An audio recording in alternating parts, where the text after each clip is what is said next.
أعوذ بالله من الشيطان الرجيم. بسم الله الرحمن الرحيم.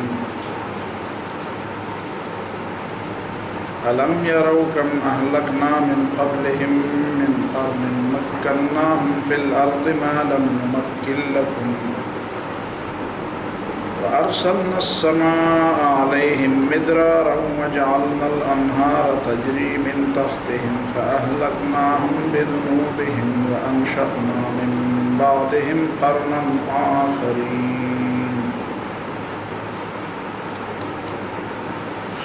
سورہ الانعام کی ابتدائی آیات کا کچھ حصہ اور اس کی تھوڑی سی وضاحت ہو چکی تھی. ایک طائرانہ نظر پھر ان آیات پر ڈال دیتے ہیں. سب سے پہلی آیت سورہ الانعام کی، جس کی ابتدا حمد سے کی گئی. الحمدللہ، خدائی کی تمام تعریفات اللہ کے لیے، خدائی کی تمام صفات صرف اللہ کے لیے. الذی خلق السماوات والارض، جس نے آسمانوں اور زمین کو پیدا کیا. خلق اسی صورت میں بعد میں آتے ہیں فاطر السماوات والارض. یہ مکی صورت ہے. مکی صورتوں میں بلاغت اور فصاحت کی انتہا ہے. دو چار جملے پہلے خلق اور کچھ جملے بعد فطر. آدم سے کسی چیز کو وجود میں لانے کے لیے خلق کا لفظ ہے. نیست سے ہست کرنا، آدم سے وجود دینا، اس کو خلق کہتے ہیں. البتہ خلق کا ایک معنی تصویر اور تقدیر بھی ہے. منصوبہ بندی، پلاننگ کرنا. الخالق، البارئ، المصور، سورہ الحشر میں اللہ تعالیٰ کسی مخلوق کی تخلیق کا منصوبہ بناتا ہے.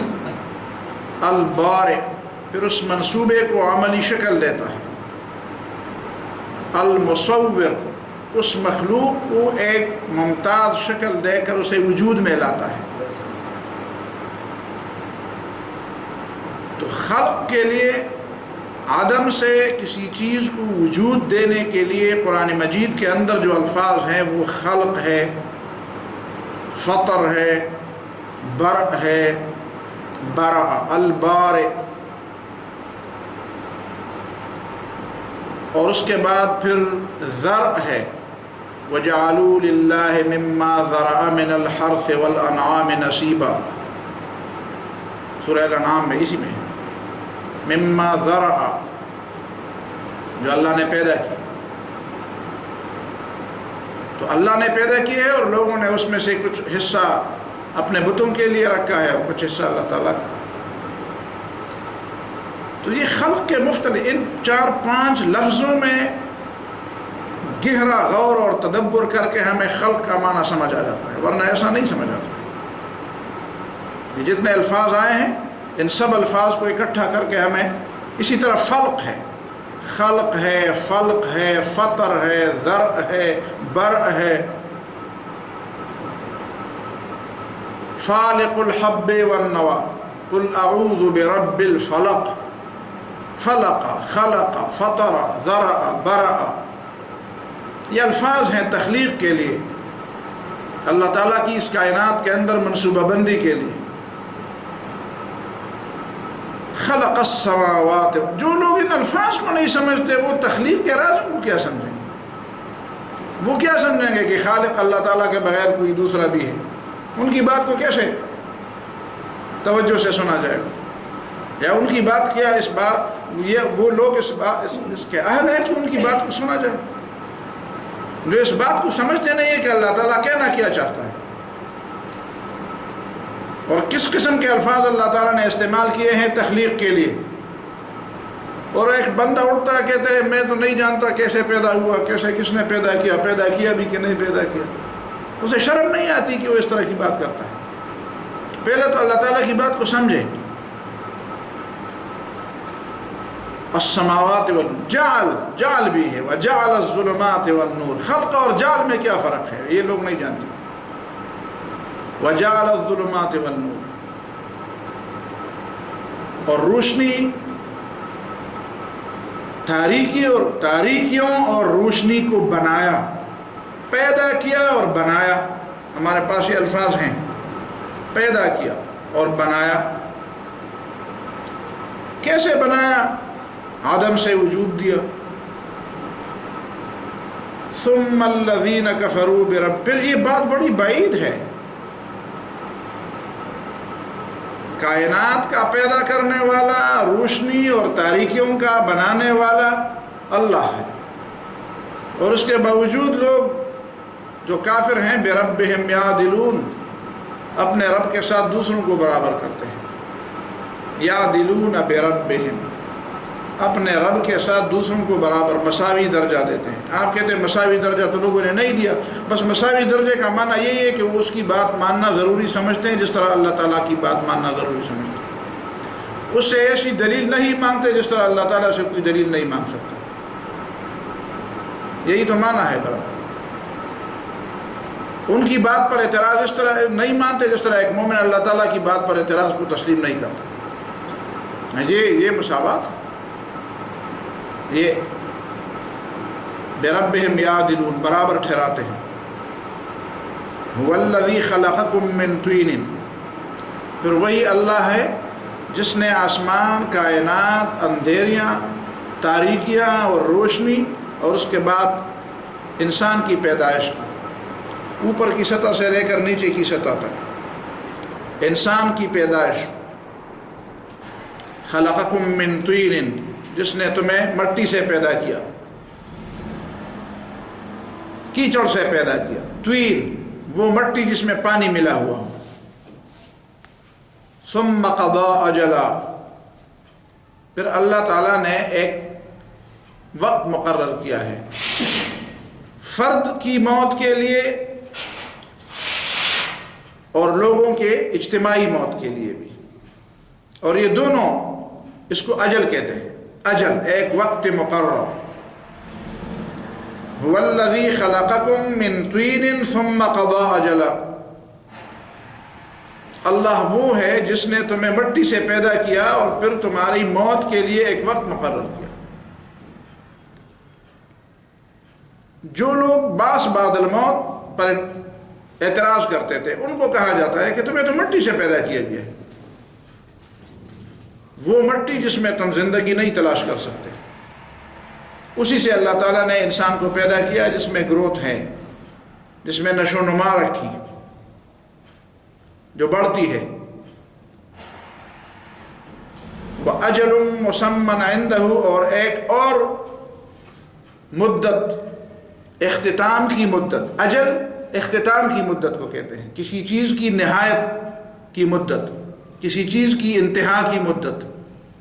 وَأَجَلٌ مُّسَمًّى عِندَهُ، اور ایک انتہا کی مدت اللہ تعالیٰ کے پاس ہے، وہ کسی کو نہیں معلوم، وہ کسی کو نہیں، یہ بھی کسی کو نہیں معلوم. وَمَا تَدْرِي نَفْسٌ مَّا بِأَيِّ أَرْضٍ تَمُوتُ، کب انسان مرے گا، کب اس کی موت واقع ہوگی، یہ اللہ تعالیٰ کو پتہ ہے، کسی کو پتہ نہیں. لیکن اس دنیا کی موت کا بھی ایک وقت مقرر ہے، لیکن اس کے بارے میں اللہ تعالیٰ نے جو اخفاء اور اس کو چھپانے کے لیے جو انداز اختیار کیا ہے وہ کسی فرد کی موت کو چھپانے کے لیے اختیار نہیں کیا. اس کے بارے میں قرآن نے فرمایا اکاد اخفیہا، یہ بڑی خفیہ بات ہے. عرب جب کہتے ہیں کہ یہ بات اتنی خفیہ ہے کہ میں چاہتا ہوں کہ میں اس کو اور بھی خفیہ رکھوں، آخری حد تک اس کو خفیہ رکھوں. تو اس وقت یہ لفظ استعمال کیا جاتا ہے. تو قیامت کی گھڑی بالکل آخری حد تک خفیہ رکھی گئی. کچھ لوگوں نے سادگی سے اور ناسمجھی سے اور جہالت سے عجیب انداز اختیار کیا ہے. پچھلے بھی کچھ لوگوں نے 21 دسمبر 2012 مقرر کی کہ 11 مقرر کی تھی. کچھ لوگوں نے اس سے پہلے بھی کوئی تاریخ مقرر کی تھی. ایک شخص تھا کہیں ہمارے اس ملک میں تھا کوئی، اس نے لوگوں کو کہا فلان دن 12 بجے دنیا جو ہے نا وہ ختم ہوگی اور قیامت آئے. اس کے بھی کچھ ماننے والے تھے، وہ بھی جمع تھے اور سارے لوگ اسی طرح بیٹھے ہوئے تھے. اس نے پستول اپنے ساتھ رکھی تھی کہ اگر میں نے جو بات کی وہ درست ثابت نہ ہوئی تو مجھے اس پستول سے قتل کیا جائے. اور پھر ایسا ہی ہوا، 12 بج گئے اور لوگ اسی طرح لوگوں کے رنگ اڑ گئے جو اس کے ماننے والے تھے کہ ابھی تو قیامت نہیں آئی. تو کچھ لمحے ابھر گئے تو اس نے خود پستول اٹھا کر اپنے سر پر دے ماری. کس نے تمہیں کہا تھا کہ اس کی تاریخ مقرر کرو؟ کس نے تمہاری ڈیوٹی لگائی تھی؟ سپہ وہی دی پسر بانے خپائے خودے ہو جداکاروں کا. کس نے کہا تھا تمہیں؟ اللہ نے تو فرمایا. ابھی پچھلے دنوں پھر ایک سائنسدان اٹھا ہے، کہتے ہیں 1000 سال بعد یہ دنیا ختم ہو جائے گی. 1000 سال بعد یہ ہوا میں تیر اڑاتے ہیں. یاد غشی بولی کسی کو نہیں، جبریل کو نہیں معلوم، جبریل علیہ السلام کو نہیں معلوم، رسول اللہ صلی اللہ علیہ وسلم کو نہیں معلوم. امام ابو حنیفہ کے بارے میں ہے کہ اس زمانے میں کسی نے خواب دیکھا تھا، تو خواب میں اس نے ملک الموت کو دیکھا. کسی نے موت کے فرشتے کو دیکھا تو اس نے موت کے فرشتے سے پوچھا بھائی میرے پاس کب آؤ گے، میری خبر کب لوگے، مجھے موت کب آئے گی؟ اس نے فوراً اس کے سامنے اس طرح 5 انگلیاں اٹھا کے جب بیدار ہوا تو کسی کے پاس گیا، کب مجھے موت آئے گی؟ اس نے کہا 5 دن بعد، کسی نے کہا 5 مہینے بعد، کسی نے کہا 5 سال. بھائی 5 تو دن بھی ہو سکتے ہیں، گھنٹے بھی ہو سکتے ہیں، سال بھی ہفتے بھی ہو سکتے ہیں. اب کیا ہے؟ امام ابو حنیفہ کے پاس بات آ گئی. امام ابو حنیفہ نے فرمایا یہ 5 باتیں وہ ہیں جس کو اللہ تعالیٰ مفاتیح الغیب کہتے ہیں، جو کسی کو نہیں معلوم. وہ 5 باتیں جس کے بارے میں قرآن نے فرمایا ما تدری نفس ماذا تکسب غدا ما تدری نفس بأي ان اللہ عنده علم الساعة وينزل الغيث ويعلم ما في الارحام وما تدری نفس ماذا تکسب غدا وما تدری نفس بأي ارض تموت. یہ ان 5 باتوں میں ہے جن کے بارے میں مجھے نہیں معلوم. یہ تم کیسی باتیں کرتے؟ اس کا اشارہ اس بات کی طرف سے کہ یہ نہیں معلوم ہمیں. لیکن وہ اجل مسمن عنده، ایک اور اجل ہے، ایک انتہائی وقت ایک اور بھی ہے اس دنیا کا، وہ تو حد درجہ خفیہ ہے، حد درجہ خفیہ، کسی کو نہیں. ہاں اس کے لیے علامات ہے، نشانیاں ہیں، ان نشانیوں سے پتہ چل جاتا ہے. وہ نشانیاں تو فقط جاء اشراطها، وہ نشانیاں تو آ چکی ہیں، وہ آ چکی ہیں. نبی صلی اللہ علیہ وسلم کی بعثت ان نشانیوں میں سے ایک نشانی تھی. نبی صلی اللہ علیہ وسلم کی بعثت ان نشانیوں میں سے ایک نشانی تھی. نبی صلی اللہ علیہ وسلم نے فرمایا بعثت انا والساعة كهاتين، میں اور قیامت اسی طرح بھیجے گئے ہیں، بس ایک تھوڑا سا آگے اور ایک تھوڑا سا اس کے بعد. یہ نشانیاں، بڑی نشانیاں اور بھی ہیں، چھوٹی نشانیاں بھی ہے، بڑی نشانیاں بھی ہیں. وَأَجَلٌ مُّسَمًّى عِندَهُ ثُمَّ أَنْتُمْ تَمْتَرُونَ، اور اس کے باوجود تم شک کرتے ہو. تمترون، تم شک کرتے ہو، یہ بھی معنی ہے. تمترون، تم جھگڑتے ہو، یہ بھی معنی ہے. امترا شک کرنے کو کہتے ہیں اور مرا جھگڑے کو کہتے ہیں. جھگڑے کو کہتے ہیں. تقریباً دونوں کا رجع ایک ہی بات کی طرف ہے، ایک بات کی طرف ہے. یعنی نہ شک ہونا چاہیے اور نہ اس معاملے میں جھگڑا ہونا چاہیے. وَهُوَ اللَّهُ فِي السَّمَاوَاتِ وَفِي الْأَرْضِ، وہی اللہ آسمانوں میں اور زمینوں میں ہے. اللہ تعالیٰ آسمانوں اور زمینوں کا خالق ہے. اس کے لیے یہ آسمان اور زمین ظرف نہیں ہے، لیکن اس کا معنی یہ ہے کہ اللہ تعالیٰ کی موجودگی کے بارے میں جو قرآن مجید میں جو آیات ہیں کہ وہ عرش پر مستوی ہے، وہ فی السماوات و فی الارض ہے، وہ اقرب الیہ من حبل الورید ہے، ہوا معکم اینما کنتم، جہاں بھی تم ہو وہ تمہارے پاس ہے۔ اس کا معنی یہ ہے کہ انسان کو یہ احساس دلایا جاتا ہے کہ اللہ تعالیٰ کی موجودگی کا معنی وہ نہیں ہے جو تمہاری موجودگی کا ہے، وہ خالق ہے، وہ ظروف اور قیود اور شروط سے ماورا ہے، ماورا ہے۔ البتہ اس کے لیے علو، بڑائی، اوپر کی نسبت احترام کے لیے بھی ہے۔ وَهُوَ الْقَاهِرُ فَوْقَ عِبَادِهِ، بندوں کے اوپر غلبے والا، قوت والا ہے۔ اس کے لیے نسبت آپ بلندی کی طرف کریں، بلندی کی نسبت یہ وَلَهُ الْمَثَلُ الْأَعْلَى، برتر حالت، سب سے اونچی حالت اللہ تعالیٰ کے لیے، سب سے اونچی مثالیں۔ باقی اس کی کیفیت ہم نہیں جانتے، اس کی کیفیت کیا ہے، اور اس کیفیت کے بارے میں سوال بھی نہیں ہو سکتا۔ استواء علی العرش پر بھی ایمان لانا واجب ہے، معکم اینما کنتم پر بھی ایمان لانا واجب ہے، اقرب الیہ من حبل الورید پر بھی ایمان لانا واجب ہے، اور وہو اللہ فی السماوات وفی الارض پر بھی ایمان لانا واجب ہے۔ بس ہم ایمان لاتے ہیں، ایمان کا یہی معنی ہے، ہم سب کو مانتے ہیں۔ یہ بات غلط ہے کہ ایک میں تعویل کی جائے اور دوسرے، وہ بھی آیت ہے یہ بھی آیت ہے۔ اور یعلم سرکم و جہرکم، جو تم باتیں چھپاتے ہو اس کو بھی وہ جانتا ہے، اور جو تم ظاہر کرتے ہو وہ بھی، جو کھلے طور پر کہتے ہو اس سے بھی وہ بات۔ وَيَعْلَمُ مَا تَكْسِبُونَ، اور اللہ تعالیٰ جانتا ہے جو تم کچھ کرتے ہو، جو تم کماتے ہو، جو کچھ کرتے ہو تم، جو تمہارا عمل ہے، جو تمہارا کردار ہے۔ وَمَا تَأْتِيهِم مِّنْ آیَةٍ مِّنْ آیَاتِ رَبِّهِمْ إِلَّا كَانُوا عَنْهَا مُعْرِضِينَ، اتنی آیات ہے، اتنی نشانیاں ہیں اللہ تعالیٰ کی قدرت کی، لیکن جو بھی نشانی ہے اور اللہ تعالیٰ کی قدرت کی کوئی نشانی اور دلیل آتی ہے تو وہ لوگ منہ موڑتے ہیں۔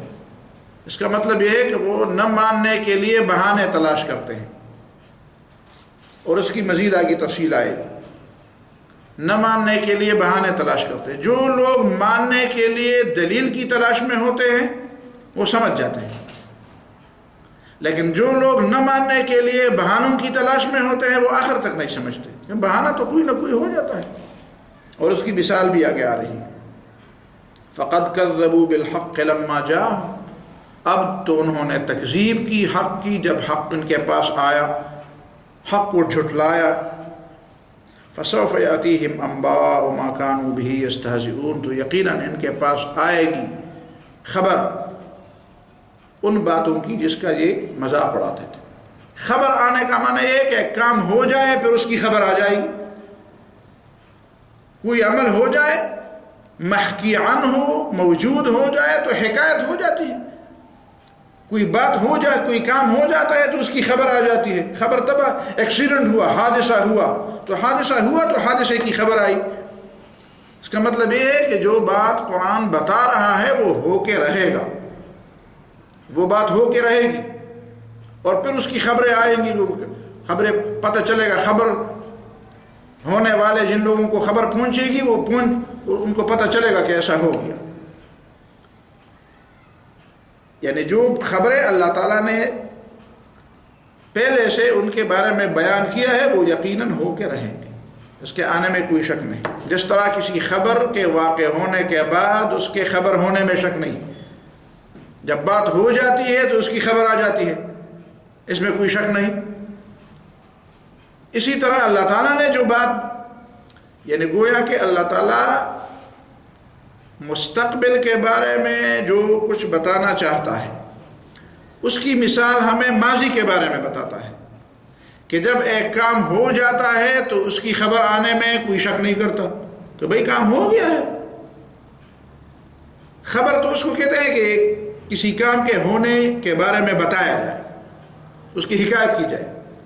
اب آپ اللہ تعالیٰ پر اگر ایمان رکھتے ہیں تو اللہ تعالیٰ کی بات کو ایسی مانیں جس طرح ایک کام ہو گیا ہے اور ہونے کے بعد اس کی خبر آتی ہے۔ اسی لیے اللہ تعالیٰ نے جب پہلے سے اس کے ہونے کی خبر دی تو اس خبر کو آپ اس طرح سمجھے جس طرح آپ کسی کام کے ہونے کے بعد کی خبر کو سمجھتے ہیں۔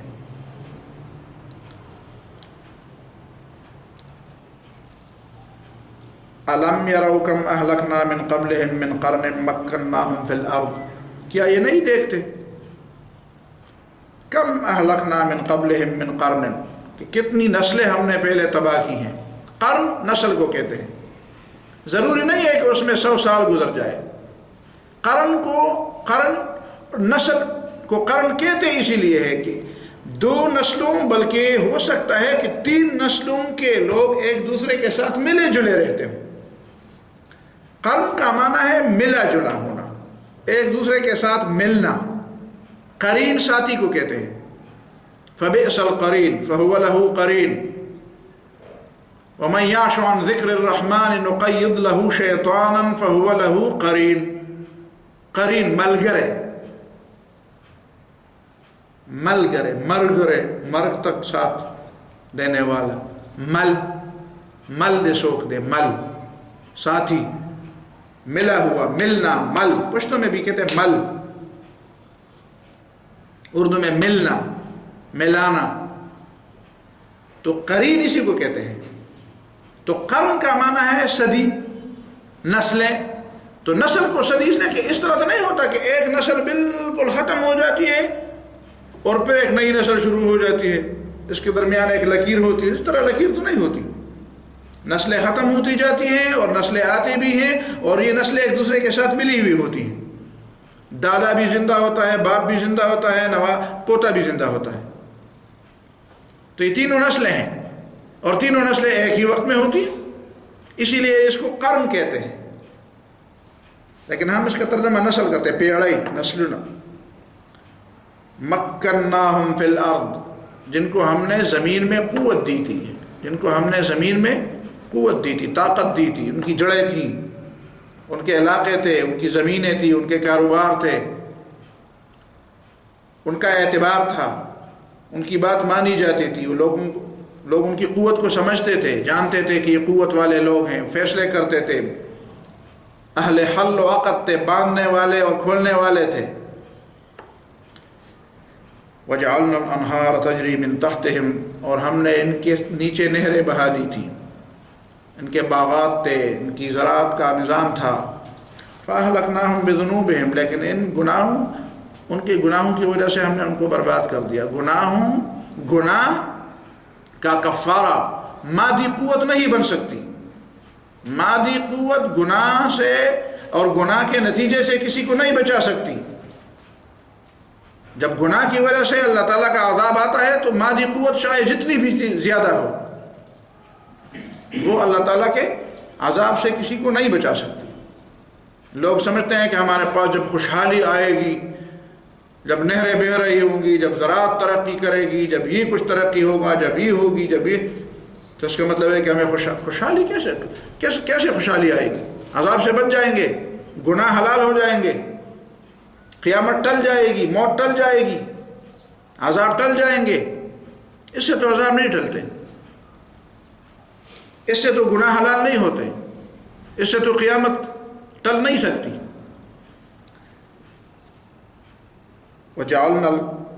وَأَرْسَلْنَا السَّمَاءَ عَلَيْهِمْ مِدْرَارًا وَجَعَلْنَا الْأَنْهَارَ تَجْرِي مِن وَأَرْسَلْنَا السَّمَاءَ عَلَيْهِمْ، سما کے کئی معنی میں نے کیے۔ ایک سما کا معنی بارش بھی ہے، بلکہ سما کا معنی سبزہ بھی ہے۔ سما سبزے کو بھی کہتے ہیں، اس لیے کہ سبزے بارش کی وجہ سے اگتے ہیں اور بارش اوپر سے برستی ہے۔ تو سما چھت کو بھی کہتے ہیں، بادلوں کو بھی کہتے ہیں، فضا کو بھی کہتے ہیں، اسی آسمان کو بھی کہتے ہیں، بارش کو بھی کہتے ہیں، اور بارش کی وجہ سے جو سبزہ اگتا ہے اس کو بھی کہتے ہیں۔ اذا نزل السماء بارض قوم رعیناہم وان کانوا غضابا، ایک جاہلی شاعر کہتا ہے اذا نزل السماء بارض قوم، جب کسی قوم کے علاقے میں زمین پر بارش ہوتی ہے، نزل السماء، جب آسمان نازل ہوتا ہے، یعنی جب بارش ہوتی ہے، رعیناہ، تو ہم اس آسمان میں اپنے مویشوں کو چراتے ہیں، آسمان میں چراتے ہیں۔ تو آپ کہتے ہیں نہیں بارش میں، تو بارش میں کوئی چراتا ہے؟ نہیں، بارش میں بھی نہیں، بارش کی وجہ سے سبزہ اگتا ہے، چراگاہیں لہلہاتی، فصلیں لہلہائی جاتی ہیں۔ رعینا ہو، تو ہم اسی میں اپنے جانور چراتے ہیں۔ وَإِن كَانُوا غِضَابًا، چاہے ان کی مرضی ہو یا نہ ہو، یعنی ہم مضبوط قوم ہیں، طاقتور قوم ہے، کوئی ہمارا مقابلہ نہیں کر سکتے۔ جاہلیت کی باتیں تھی، ہم ظلم کرتے ہیں تو کوئی ہمیں روکنے والا نہیں ہو۔ وَأَرْسَلْنَا السَّمَاءَ عَلَيْهِمْ مِدْرَارًا، اور ہم نے ان پر بارشیں بڑی کثرت سے برسائی تھی. کثرت سے برسانے کا معنی یہ ہے کہ جب بھی ضرورت ہو بارش ہو جاتی. فَأَهْلَكْنَاهُمْ بِذُنُوبِهِمْ تو ہم نے ان کو ان کے گناہوں کی وجہ سے ہلاک کیا. وَأَنشَأْنَا مِن بَعْدِهِمْ قَرْنًا آخَرِينَ ان کے بعد نئی نسلوں کو پیدا کیا. اب ان کی ضد کی بات. وَلَوْ نَزَّلْنَا عَلَيْكَ كِتَابًا فِي قِرْطَاسٍ کچھ لوگوں نے مکے کے لوگوں نے کہا اللہ تعالیٰ کی طرف سے وَلَن نُؤْمِنَ لَكَ حَتَّى تُنَزِّلَ عَلَيْنَا كِتَابًا نَقْرَأُهُ ہم اس وقت تک بات نہیں مانیں گے جب تک ہمارے سامنے کوئی کتاب نہ آ جائے. تو قرآن نے عجیب انداز سے یہ آیت بڑی عجیب آیت ہے. ساری آیتیں عجیب ہیں. آیت کہتے ہیں عجیب اور معجزے اور اس طرح کی. معجزہ ہے عجیب. وَلَوْ نَزَّلْنَا عَلَيْكَ كِتَابًا فِي قِرْطَاسٍ اگر ہم کوئی مکتوب کوئی نوشتہ کوئی خط ایک صحیفے میں ایک کاغذ میں لکھ کر اتار دیتے فَلَمَسُوهُ بِأَيْدِيهِمْ اور وہ اس کو ہاتھ سے چھو بھی لیتے ہاتھ لگا کر اس کو معلوم بھی کرتے کہ یہی ہے وہ کاغذ جو اوپر سے آیا ہے. لَقَالُوا إِنَّمَا سُكِّرَتْ أَبْصَارُنَا تو وہ کہیں گے کہ لَقَالَ الَّذِينَ كَفَرُوا إِنْ هَذَا إِلَّا سِحْرٌ مُبِينٌ تو کافر کہتے ہیں یہ تو کھلا ہوا سحر ہے کھلا ہوا جادو ہے. اس کا مطلب یہ ہے کہ یہ ضد میں اس حد تک پہنچ چکے ہیں کہ جس چیز کے بارے میں یہ خود سمجھتے ہیں کہ یہ سحر اور جادو نہیں ہو سکتا اس کو بھی جادو کہہ دیتے. اب جادو کیا چیز ہے؟ جادو یہ ہے کہ وہ صرف نظر بندی ہے. وہ صرف نظر پر اثر کرنے والی چیز ہے. ہاتھ پر اور چھونے والی چیزوں پر اثر کرنے والی چیز نہیں. آپ کے سامنے کوئی جادو کر دے جس طرح یہ جادوگر ہوتے ہیں تو آپ آنکھوں سے ایسی چیزیں دیکھ سکتے ہیں جو چیز حقیقت میں نہیں ہے. لیکن جب آپ ہاتھ لگائیں گے تو وہ چیز حقیقت میں جو چیز ہوگی وہی ہوگی. اس کا مطلب یہ ہے کہ جادو کا اثر صرف آنکھوں کی نظر پر ہوتا ہے. چھونے کی صلاحیت پر جادو کا اثر نہیں ہوتا. اور یہ خود ان کو بھی پتہ ہے. لیکن یہ اتنے ضد میں آگے جا چکے ہیں کہ اگر ہم ان کی مرضی کے مطابق ان کی فرمائش کے مطابق آسمان سے ایک نوشتہ اتار بھی دیتے کاغذ میں لکھی ہوئی چیز اتار بھی دیتے اور یہ ان کو ہاتھ بھی لگاتے کہ یہ وہی چیز ہے جو اوپر سے آئی ہے تو پھر بھی اس پر جادو کا الزام لگاتے. حالانکہ اس پر جادو کا الزام نہیں لگ سکتا. جادو کا الزام صرف زیادہ سے زیادہ اس چیز پر لگ سکتا ہے کہ آپ دور سے ایک چیز کو دیکھتے ہیں جو اصل چیز میں اصل حقیقت میں یا اصل شکل میں آپ کو نظر نہیں آتی. لیکن یہ لوگ اس چھوئی ہوئی چیز پر بھی اس مس کی ہوئی چیز پر بھی اسی جادو کا اعتراض چسپان کر دے. اس کا مطلب یہ ہے کہ یہ ضد میں انتہا کو پہنچ. اب ضدی آدمی کے لیے آپ کتنے دلائل یا تو یہ ہے کہ آپ زبردستی ان کو پرانے زمانے میں کچھ لوگ تھے ان کو عندی اور عنادی فرقے تھے. عندی ایک ہوتا تھا فرقہ عندی یہ چیز موجود ہے یہ الگ ہے کہ نہیں ہے تو وہ آپ کو کہتا آپ کے نزدیک ہے میرے نزدیک نہیں ہے. آپ کے نزدیک ہے عندی عندیہ ٹھیک ہے. آپ کہتے ہیں کہ یہ دیوار ہے تو ہے جو کہتا ہے نہیں ہے تو نہیں. کسی کے جو اس کو مانتا ہے اس کے نزدیک موجود ہے جو نہیں مانتا تو نہیں. عنادیہ اس کو کہتے ہیں نہیں اس طرح سے موجود ہی نہیں ہے. کسی عالم کے پاس میں نے کسی تفسیر میں پڑھا تھا کسی کے عالم کے پاس ایک عنادی آیا تھا تو بڑی بحث ہوئی. تو ظاہر ہے کہ وہ جو کہتا ہے کہ بھائی نہیں ہے تو آپ جو شرڈی تو تت ہوئی تو بے پسنگ منے وہ کہتے ہیں نہیں موجود نہیں ہے موجود. ہر بات پر وہ کہتے ہیں نہیں موجود. آسمان بھی نہیں زمین بھی نہیں یہ جو تم چھو رہے ہو یہ کیا یہ ویسے ہے نہیں. اب اس کا علاج کیا تھا؟ اس نے ایسا کیا کہ اس نے اپنے نوکر کو کہا یا شاگرد کو کہا کہ یہ شخص جو آیا ہے یہ کیسے آیا پیدل آیا ہے یا گھوڑے پر سوار ہو کر آیا ہے؟ اس نے کہا گھوڑے پر سوار ہو کر آیا اس کا گھوڑا ادھر باندھا ہوا ہے. اس نے کہا جا کر اس کا گھوڑا غائب کر دو کسی کہیں دور لے جا کر میں اس کو سمجھانا چاہتا ہوں. پھر اس نے آخر اس کو کہا کہ بھائی ٹھیک ہے آپ نہیں مانتے تو کسی دوسرے دن انشاءاللہ باش کے لیے وقت دے دیں گے کوئی اگلے ہفتے آپ آ جائے تو یہ بات اس وقت فیصلہ کرنے کی نہیں ہے، ٹھیک ہے؟ آپ بھی اپنی بات آپ نے رب بھی رکھی اور میں نے بھی اپنی بات رکھی، انشاءاللہ فیصلہ اگلے ہفتے کریں گے، اگلے ہفتے آپ پھر جمعے کے دن جمعرات کے دن آ جائیں، ٹھیک ہے؟ تو جب وہ رخصت ہونے لگا تو آیا جہاں پہ اس نے گھوڑا باندھا تھا، تو وہ گھوڑے باندھے کی جگہ پہ جب وہ آیا تو اس نے کہا میرا گھوڑا تھا ادھر. اس نے کہا گھوڑا کدھر تھا؟ یہ تو آپ کے نزدیک تھا، حقیقت میں تو نہیں تھا. اس نے کہا نہیں وہ تھا ادھر. اس نے کہا نہیں کیسے تھا؟ اب تو آپ کسی چیز کو، اب دیوار کو نہیں مانتے تھے، کسی جسم کو، کسی اوپر والی چیز، کسی نیچے والے کسی موجود چیز کو نہیں مانتے تھے، تو گھوڑا کدھر تھا؟ یہ آپ کا وہم تھا، ویسے آپ گھوڑے پر نہیں آئے ہیں. اس نے کہا نہیں، اگر کہا گھوڑا تھا تو اس کا مطلب ہے کہ ایک چیز تو تھی، یا آپ مان لے کہ آپ کا گھوڑا نہیں تھا، یہ آپ کا وہم تھا، یا آپ جس سے بھی انکار کر لے تو ٹھیک ہے پیدل جائیں. اس نے کہا نہیں گھوڑا تو میرا تھا. اس نے کہا اگر گھوڑا تھا تو پھر ساری چیزیں تھی، پھر کیسے گھوڑے کو آپ تو مانتے ہیں؟ تو اس نے پھر مان لیا ٹھیک ہے، کہتا کہ گھوڑا لا کر دے دیں گے آپ کو. تو ظاہر ہے کہ اس طرح کے لوگوں کو آپ کس انداز سے سمجھائیں گے؟ پرانے زمانے کے کسی اور نے کہا تھا کہ آپ ان کو بتائیں کہ آگ جل رہی ہے، آگ جلا دیں. آگ جل رہی ہے کہ نہیں جل رہی؟ وہ کہتے ہیں نہیں جل رہی. یہ ویسے تمہارا وہم ہے. تو پھر اس کو ذرا اس کے قریب کر دے، پتہ چلے گا کہ یہ کیا کہتا ہے. اگر وہ جلتا ہے تو پھر سمجھ جائے گا کہ وہ آگ تو ہے، ورنہ پھر سے جان بھی چھوٹ جائے گی. تو یہ ہے ضد کی بنیاد پر بات کرنا. تو یہ مکے کے لوگ. اب قرآن ہمیں یہ بتاتا ہے کہ دیکھو ایک طرف پیغمبر ہے جو کھلی کھلی دلیلیں پیش کرتا ہے، اللہ تعالیٰ کی کتاب ہے، اللہ تعالیٰ کی طرف سے توحید کی دعوت ہے، اور ایک طرف یہ ضدی لوگ ہیں. اب ان ضدی لوگوں کی بات ماننا یہ کون سی عقل مندی ہے؟ ان کی بات میں کون سی عقل کی بات ہے؟ ان کی بات میں کون سی دلیل کی بات ہے؟ ان کی بات میں کون سا وزن ہے؟ یہ وہ لوگ ہیں جو پیغمبر کے مقابلے میں آئے ہیں، اور پھر بھی لوگ کہتے ہیں کہ نہیں پیغمبر کی بات میں شک ہے. کیسے شک ہے؟ پیغمبر کے مقابلے میں تو یہی لوگ ہیں، تو ان کی بات میں وزن کون سا ہے؟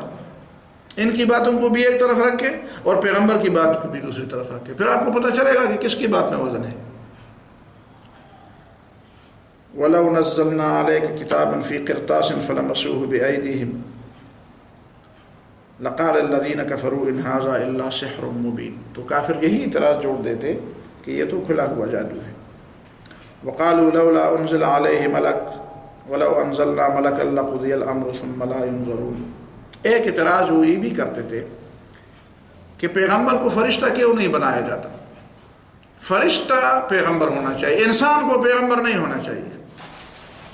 ایسے عجیب لوگ تھے کہ پتھر کے پوجنے کو تو ان کی عقل یہ تو مانتی تھی کہ پتھر کو پوجا جائے، پتھر سے بت بنا کر اس کو پوجا جائے، لیکن یہ ان کی عقل نہیں مانتی تھی کہ انسان پیغمبر بنے.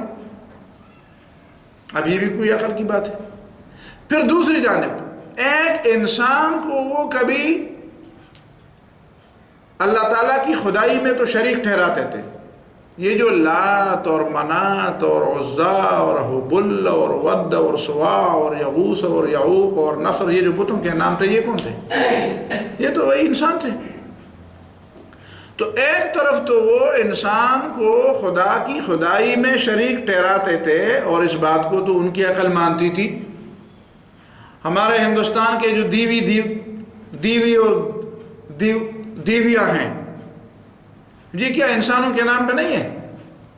کہتے ہیں رام جنم بھومی ہے یہ اجودھیا میں جو بابری مسجد ہے اس کے بارے میں ان کا دعویٰ ہے کہ یہاں پہ ہمارا رام پیدا ہوا تھا، یہ رام کی جنم بھومی ہے، رام کی جائے پیدائش ہے. تو رام تو انسان تھا، اس کو یہ خدا مانتے ہیں. ایک طرف ان کو کہتے ہیں کہ یہ جنم بھومی اس کی پیدائش کی جگہ ہے، دوسری طرف اس کو خدا بنا دیتے ہیں. تو ایک انسان کو تو وہ خدا بنا دیتے ہیں، لیکن دوسری طرف اگر انسان پیغمبر بن جائے تو اس کی پیغمبر کہتے ہیں ابعث اللہ بشرا رسولا، کیا اللہ تعالیٰ نے بشر کو انسان رسول بنا دیا. تو حجر اور کسی مادی چیز کی، کسی پتھر کی خدائی پر تو عقیدہ رکھتے ہیں، اور انسان کی اور بشر کی رسالت کو نہیں مانتے، اس سے انکار کرتے. اس طرح مکے کے مشرکوں نے کیا، اس طرح ان لوگوں نے. تو یہ ہے وہ بات ہے اس زمانے میں بھی کچھ عجیب سی بات ہے. ایک طرف وہ لوگ کہا کرتے تھے کہ چونکہ محمد صلی اللہ علیہ وسلم بشر ہے لہذا پیغمبر نہیں، اور دوسری طرف ہمارے کچھ لوگ ایسے ہیں کہ کہتے ہیں کہ وہ چونکہ پیغمبر ہیں لہذا وہ بشر نہیں. تو میں نہیں جانتا کہ اس دونوں باتوں میں کے درمیان فرق کیا رہ گیا. یعنی بشریت اور رسالت کے درمیان وہاں بھی ایک تضاد لوگوں کے ذہن میں تھا اور اب بھی تضاد ہے. جو لوگ یہ کہتے ہیں کہ چونکہ بشر ہیں اس لیے کہ وہ تو جانتے تھے کہ بشر ہیں لہذا پیغمبر نہیں، اب لوگ سمجھتے ہیں کہ نہیں پیغمبر تو ہے اس لیے کہ ہم مسلمان ہیں، پیغمبر تو ان کو مانتے ہیں لیکن بشر نہیں مانتے. تو ان دونوں کا معال اور مرجع اس بات کی طرف ہے کہ بشری اور رسالت دونوں جمع نہیں ہو سکتے. تو اسی بات پر تو اللہ تعالیٰ نے ان کی تکذیب بھی تو غلط کہتے ہو، جھوٹ کہتے ہو. کیسے بشر نہیں ہوتا انسان؟ تم کہتے ہو ملائک کو کیوں نہیں بنایا گیا؟ اب اگر ملائک بنا دیے جاتے پیغمبر تو تم ملائک کو اپنی شکل میں تو نہیں دیکھ سکتے. اگر تم چاہتے کہ ہم اس کو اپنی شکل میں دیکھیں تو اس کا مطلب یہ ہے کہ پھر تو عذاب نازل ہو جاتا. دیکھیں نا اس دنیا کے اندر وہ اخروی عذاب کیوں نہیں آتے؟ وہ جو آخرت کے عذاب ہے، دنیا کے عذاب تو آتے ہیں، آخرت کے عذاب کیوں نہیں آتے؟ اسی لیے نہیں آتے کہ ابھی تک لوگوں نے وہ ساری چیزیں اپنی آنکھوں سے دیکھی نہیں ہوتی. اگر یہ پردہ ہٹ جائے تو اس کا مطلب یہ ہے کہ وہ حقیقی برزخ والا نظام آ جائے. اب اس دنیا سے جانا برزخ میں اس کا مطلب کیا ہے کہ وہ پردہ ہٹ جاتا ہے نا. انسان جب اس دنیا سے جاتا ہے تو اس کے سامنے جو پردہ ہوتا ہے وہ ملائک کو، جو پچھلے میں نے حدیث بھی آپ کے سامنے رکھی تھی کہ وہ فرشتے آتے ہیں ساتھ بیٹھ جاتے ہیں. تو عین اسی وقت اس لیے توبہ قبول نہیں ہوتی. تو اگر یہ پردہ ہٹ جائے اور انسان فرشتوں کو اپنی اصل شکل میں دیکھ لے تو اس کا مطلب یہ ہے کہ پھر تو امتحان ہی ختم ہو جائے. اور اس پر مستزاد یہ کہ اگر نہ ماننے اور ماننے کی شرط کی بنیاد پر فرشتوں کو، کہ تب تک اس وقت تک نہیں مانتے جب تک فرشتے نہیں دیکھتے، اگر یہ شرط کوئی لگا دے تو اس کا مطلب یہ ہے کہ ایسی چیز اللہ تعالیٰ کے ہاں پر ایک فیصلہ ہے. اب دیکھیں نا عیسیٰ علیہ السلام سے جب لوگوں نے پوچھا کہ هل يستطيع ربك ان ينزل علينا مائدة من السماء، کیا اللہ تعالیٰ کی قدرت میں یہ بات ہے یا اس کی حکمت میں یہ بات ٹھیک ہے کہ ہم یہ دعا کر لیں کہ اللہ ہمارے لیے کوئی تیار دسترخوان آسمان سے بھیجا جائے؟ قال اتقوا اللہ ان کنتم مومنین، اگر تم مومن ہو تو اللہ سے ڈرو، یہ دعا نہ کرو. اللہ تعالیٰ انسانوں کو رزق دیتا ہے اور رزق دینے کے لیے اللہ تعالیٰ نے ایک طریقہ مقرر کیا ہے. اسی طرح غیبی انداز سے رزق اللہ تعالیٰ اپنی مرضی سے دیتا ہے لیکن کسی شرط کی بنیاد پر نہیں دیتا.